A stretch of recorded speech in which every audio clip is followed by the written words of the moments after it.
Hi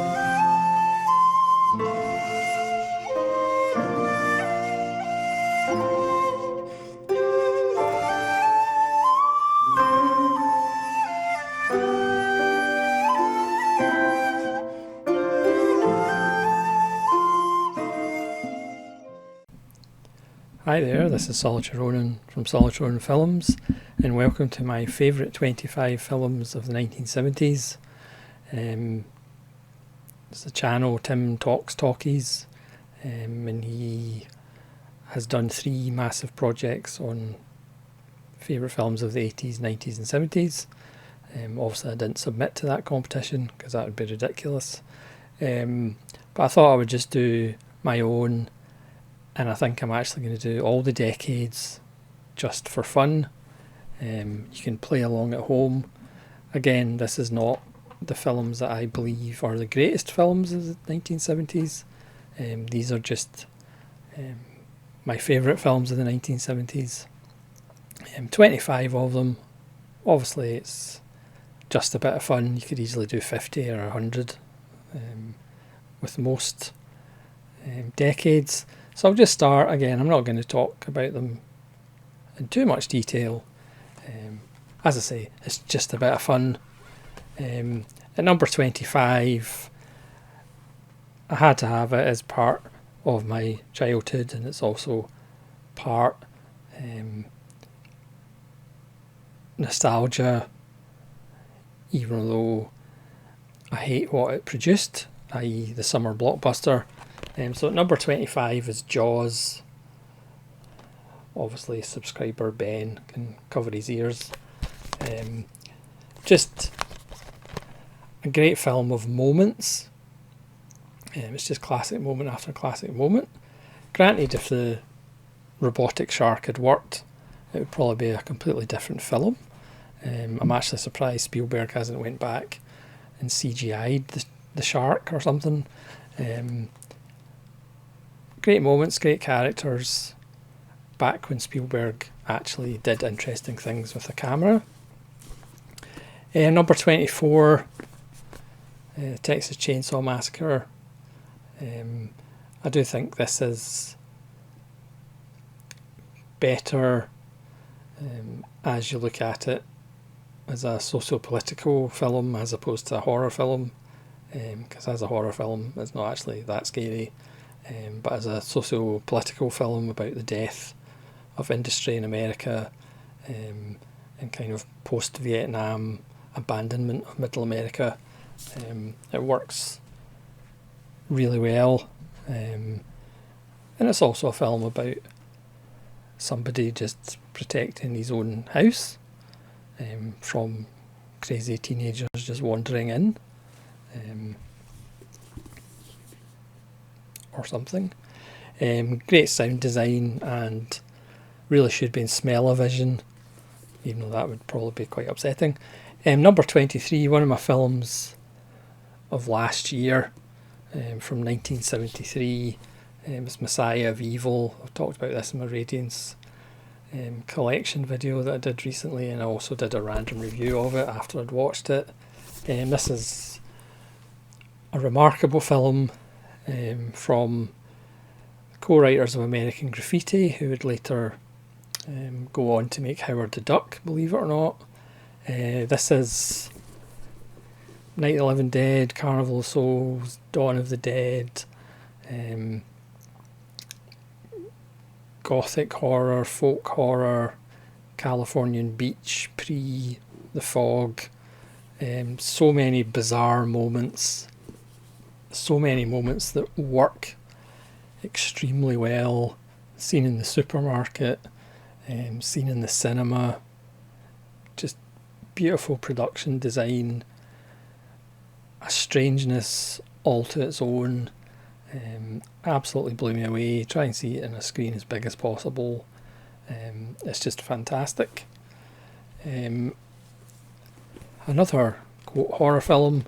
You can make the argument this is Romero's best film. This is Martin. This is the second sight 4K, which we waited years for, but it was well worth it.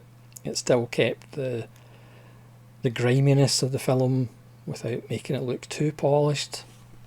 This is a vampire film, sort of, about a kid who goes and lives with his relatives, and the relative, his uncle, is convinced that he's a vampire, but is he? That's kind of up to you. Romero even turns up in a wonderful performance as a priest, which is kind of funny. Underappreciated and underseen, but Martin from 1977 is quite wonderful. We've actually got a run of 3 Italians here. From 1970, Elio Petri's Investigation of a Citizen Above Suspicion with Gian Maria Volonte, a score by Ennio Morricone. This is a black comedy about power and how power corrupts. So it's Volonte as a police inspector who's ready for a promotion, commits a crime, and then it's basically trying to prove to everybody that he actually did it. It's got wonderful extras. I mean, there's a 90-minute documentary on Petri from 2005, and there's also a 60-minute documentary about Gian Maria Volonte, who I really became a huge fan of a couple of years ago when I got into more of these Italian films. A very political actor. He pretty much chose roles depending on the politics of the part, and this is just wonderful. Plus it's absolutely shot beautifully as well. So that's 1970. And then we go to Francesco Rossi, another filmmaker that I discovered a few years ago, 1976, and this is Illustrious Corpses, one of the greatest titles in cinema history. Lino Ventura, Max von Sydow. This Kino Lorber has a commentary by Alex Cox, who's always fantastic, so I would highly recommend the Kino Lorber for the Alex Cox commentary. This is one of those great 70s paranoia films. This is about a lot of judges being killed, and Lino Ventura is the cop who is investigating. Again, just beautifully shot, great locations, wonderful performances, and again just has that streak of 70s years of lead and paranoia running through it.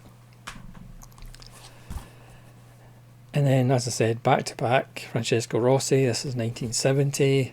This is Omino Contro, or Many Wars Ago. This has now replaced Paths of Glory as my favourite World War I film. I know that's sacrilege, but it's just so good.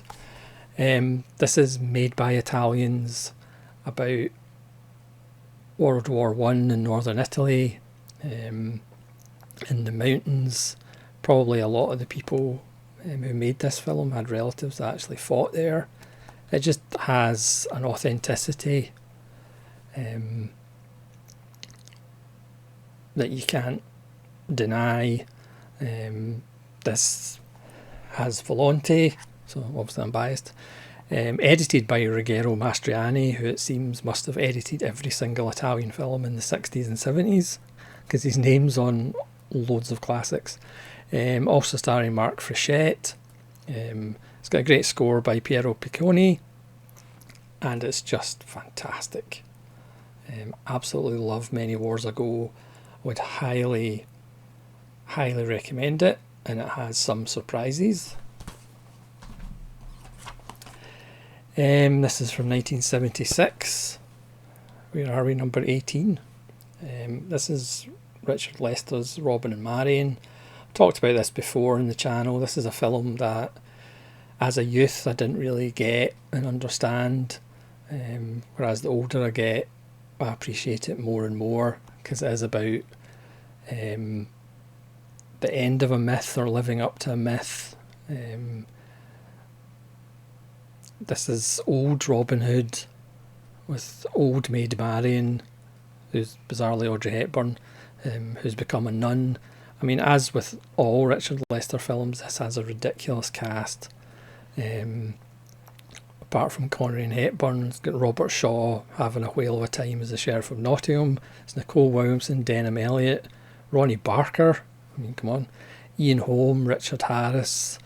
It's just got so many stars. They're all having a blast, but it is this really elegant, melancholy film about getting old, which we can all understand. This is another one from my childhood that kind of had to be in here. At number 17, it's Willy Wonka and the Chocolate Factory. This is the 4K Steelbook, because you have to have Willy Wonka in 4K. Gene Wilder's finest 2 hours. There is a darkness that runs through this film, not only in Gene Wilder's performance, but obviously the boat that goes through the tunnel is extremely disturbing for a kids' film. It's got great songs. Granted, there is some strangeness with the grandparents, and poor Charlie having to work his ass off for these people who just stay in bed all day. Yeah, Gene Wilder, it's a classic for a reason. And then along similar lines, this could almost be a sequel to Willy Wonka and the Chocolate Factory. At number 16, Tarkovsky's Stalker. Because it's about some men who go on a journey through a strange place, very much like Charlie Bucket. Tarkovsky films are unlike anything else. You have to go into a different zone, if you'll pardon the pun. Absolutely beautiful sepia. 1979 Stalker.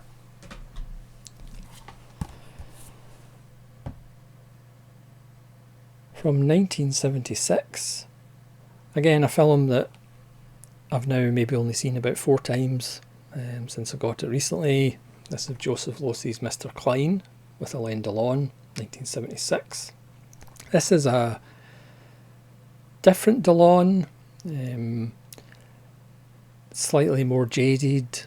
He's older, he's playing a character who has no soul, basically. He plays an art dealer in World War II France who basically takes the money off Jews selling their artworks to try and get out of the city. But then all of a sudden he seems to have a double, and his ethnicity gets questioned, and he wants to prove to everybody that he's not Jewish and he's not part of the roundup that would happen. There is a absolutely gut-wrenching documentary, Story of a Day from 1986, on the real Veldiv roundup, France in 1942, I believe, which is absolutely brutal. And it's just, he gets so caught up in trying to solve this mystery about his doppelganger, he doesn't kind of realise the danger he's in and what's about to happen. This is also released by Studio Canal, but I would probably recommend this one more just for that documentary.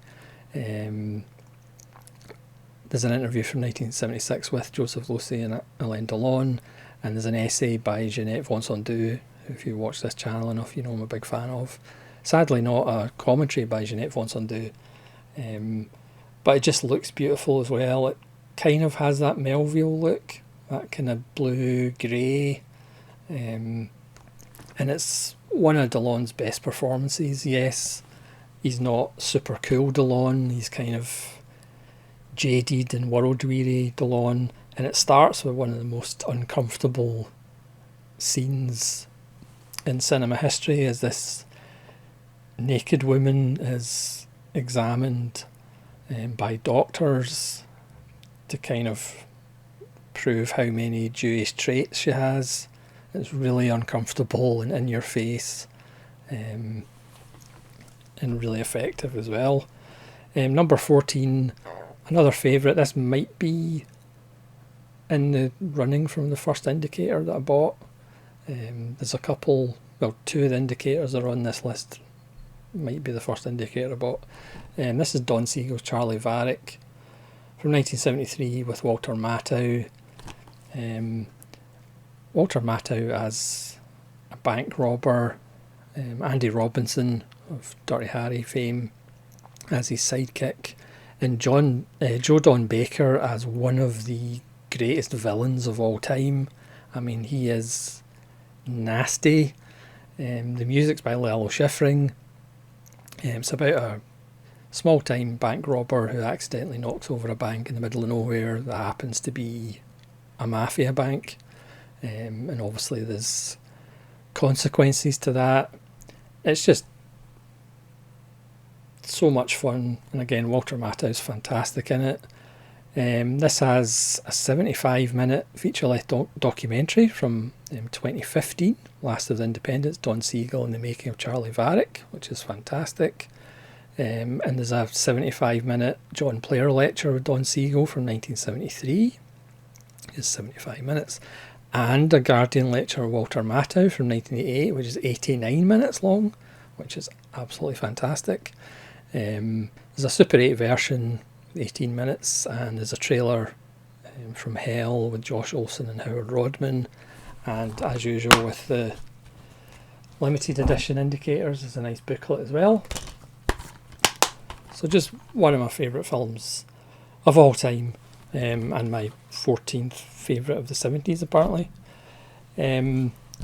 Number 13 is a film that was on my I wish it would get a Blu-ray list for so long, and then finally Imprint did it. 1973 Save the Tiger with Jack Lemmon.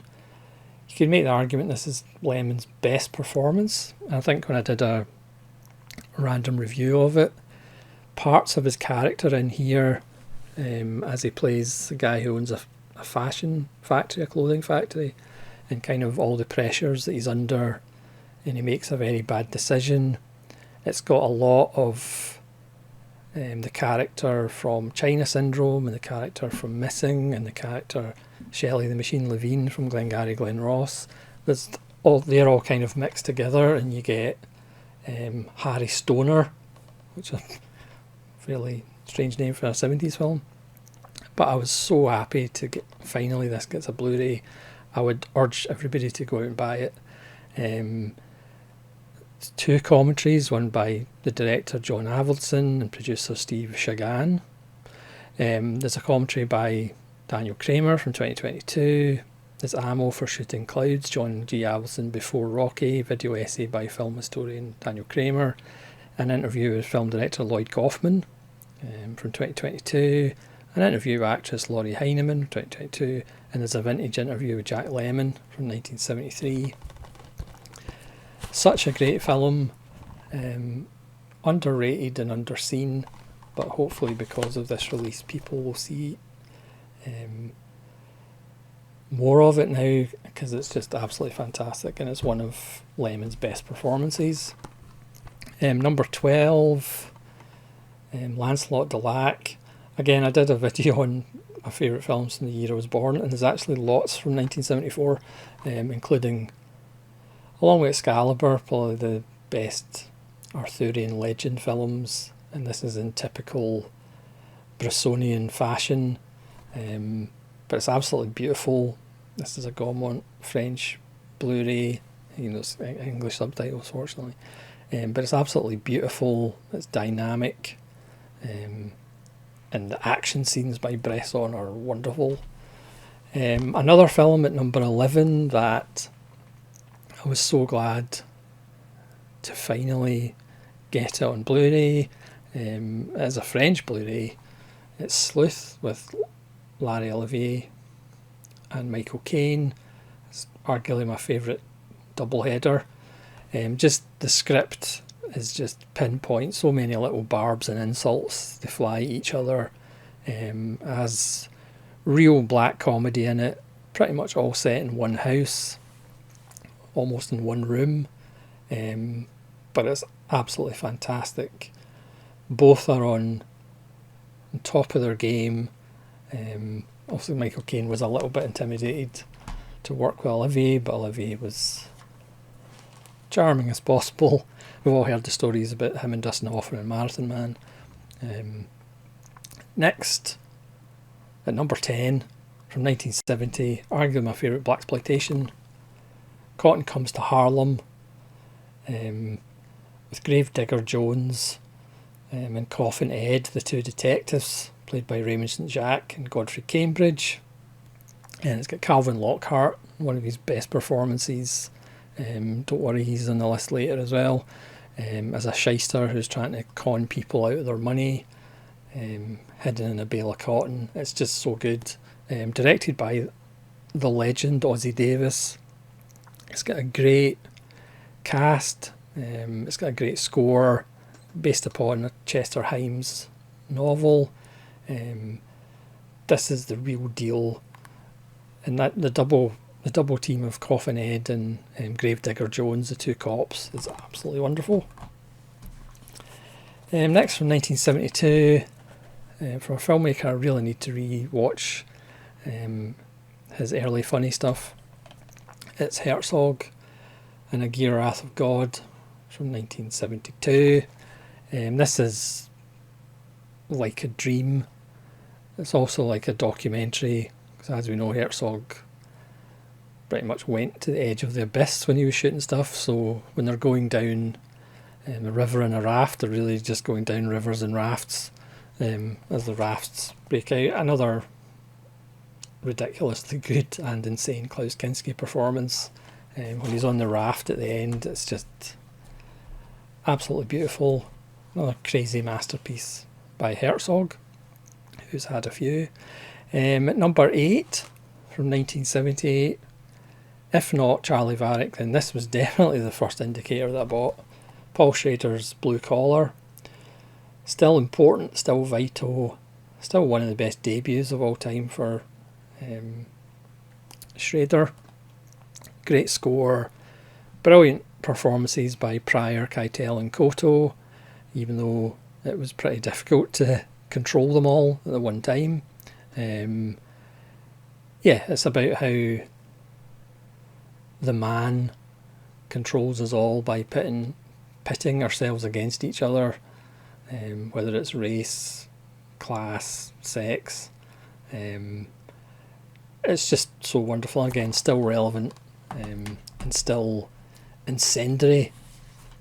Number 7, again, is it a great film? Perhaps not, but it's just pure zen. And it's Vanishing Point, Richard Safarian's bolt of lightning, with Barry Newman, and just one of the great performances of all time as Kowalski, even though he doesn't actually say much. Just about the end of an era, the end of freedom. It wouldn't have been made in 1971 without Easy Rider, but for me it's like 100 times better than Easy Rider. Again, there's just something zen about it. I haven't watched the remake, I don't want to, because it changes the ending and the reason and all that, explains everything, and it's like, you don't need to explain a man just wanting to drive from one place to another. The way Barry Newman's eyes are just like glazed over and you can see into his soul. It's got a great score. I actually have the CD soundtrack for 2 or 3 absolute classic songs. Shot beautifully. The car's beautiful. I'm not a car freak, but the Dodge Challenger is absolutely beautiful.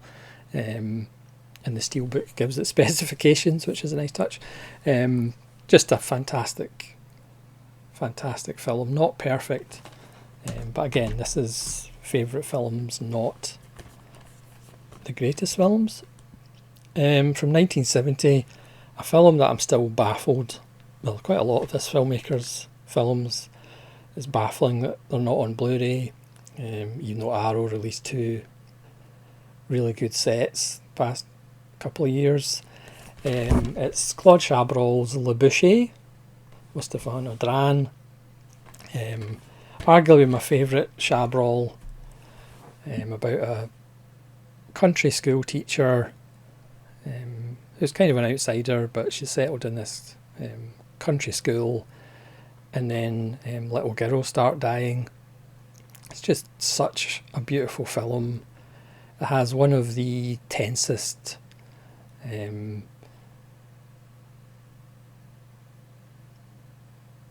remember, is it grapes? Dates? It's certainly got one of the tensest eating scenes of all time. Wonderful set pieces. I mean, you pretty much know who's responsible, but again, it doesn't end perhaps the way you think it does, and you just want to spend time in this little village, and you just want to spend time in Stefan Dran's classroom, but maybe that's just me. And then we're in the top 5, and obviously anybody who knows this channel, or I may have mentioned this film before. This is again from 1974. This is The Beast Must Die, the Amicus Agatha Christie film, but with a werewolf. This is a nice little Severin Blu-ray, which came out before The Indicator. Granted, that front image is perhaps the weakness of the film. This is Calvin Lockhart in the lead. It is 1974, and he's a big game hunter, but this time he's hunting one of his guests who is a werewolf. Peter Cushing, a very young Michael Gambon, Charles Gray in complete Charles Gray performance, Anton Diffring. Really looks forward to a couple of films that perhaps stole some of the ideas. Yes, the Beast special effects perhaps is a little bit of a weakness, but everything else is just so much fun, and I absolutely adore it. It's got a great score, as I seem to have said about quite a lot of these films. The Beast Must Die is just fantastic. And then this is the first imprint I ever bought. Again, a film that I'd waited years to finally get on Blu-ray, but so glad it did. Again, from 1974, this is James Caan in The Gambler, which for me might be Jimmy Caan's best performance. Strangely enough, as a gambler who just can't help it, strangely enough. He enjoys losing more than he enjoys winning. The whole psychology of that. Co-stars Paul Sorvino as one of his bookies who just doesn't understand him. Lorne Hutton, written by James Toback, directed by Carol Rice. This is just an absolute masterpiece of the 70s, or any decade. This has got a commentary by cinema author and critic Matthew Asprey Gear from 2021. After the Game, a brilliant video essay by Chris O'Neill from 2021. On the Morning After, Composing the Gambler, a new interview about Jerry Fielding's legendary score with author, film music historian John Burlingham. In On the Cut, an interview with assistant editor Sue Kingsley from 2021, and archival audio interview with Carol Rice about his life and career from the British Entertainment History Project in 1991. I just adore The Gambler. And that's why it's at number 4. And number 3 is a film, when I first saw it, blew me away, as most of this filmmaker's films did. When I went to the cinema, I actually took some work colleagues with me, and they were completely baffled. I think they enjoyed it, but they were completely baffled. And if you say completely baffled, it must be Jodorowsky. So this is 1973's The Holy Mountain. El Topo is more famous, but The Holy Mountain for me is the better film. And what a film it is. Colourful, nuts, but full of so many ideas that sometimes might outweigh the actual film or weigh down the film. But for me, it might have the greatest ending of any film ever made. That's not hyperbole. About the nature of cinema itself.